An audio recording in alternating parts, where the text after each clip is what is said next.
மணிப்பூரின் இரும்பு பெண் என்று அழைக்கப்படும் இரோம் ஷர்மிளா தனது 16 ஆண்டு கால உண்ணாவிரத போராட்டத்தை செவ்வாயன்று நிறைவு செய்தார். மணிப்பூரில் ஆயுதப்படைக்கு சிறப்பு அதிகாரம் அளிக்கும் சட்டம் மத்திய அரசால் அமல்படுத்தப்பட்டுள்ளது. இதனிடையே கடந்த 2000 ஆண்டு இம்பால் விமான நிலையம் அருகே பாதுகாப்பு நடத்தப்பட்ட தாக்குதல் சம்பவத்தில் வீரதீர செயலுக்காக தேசிய விருது பெற்ற சிறுவன் உட்பட பொதுமக்கள் 10 பேர் கொல்லப்பட்டனர்.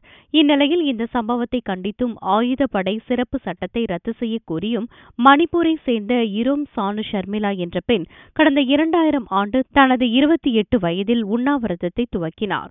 காந்திய வழியில் போராடிய ஷர்மிளா ஒரு சொட்டு தண்ணீர் கூட பருகாமல் பட்டினி கிடந்த உலக கவனத்தை ஈர்த்தார். இதனால் மணிப்பூர் அரசுக்கு சிக்கல் எழுந்தது. இவர் மீது தற்கொலைக்கு முயன்றதாக கூறி போலீசார் அவரை கைது செய்து இம்பாலில் உள்ள அரசு மருத்துவமனையில் தொடர்ந்து பல ஆண்டுகளாக சிகிச்சை அளித்தனர். இதனால் ஷர்மிளாவுக்கு இந்தியாவில் உள்ள பல்வேறு மக்கள் உரிமை அமைப்புகளும் அரசியல் கட்சிகளும் ஆதரவு தெரிவித்தன. இந்நிலையில் கடந்த 16 வருடங்களாக போராட்டம் நடத்தி வரும் ஷர்மிளா தனது உண்ணாவிரத போராட்டத்தை செவ்வாயன்று முடித்துக் கொண்டார்.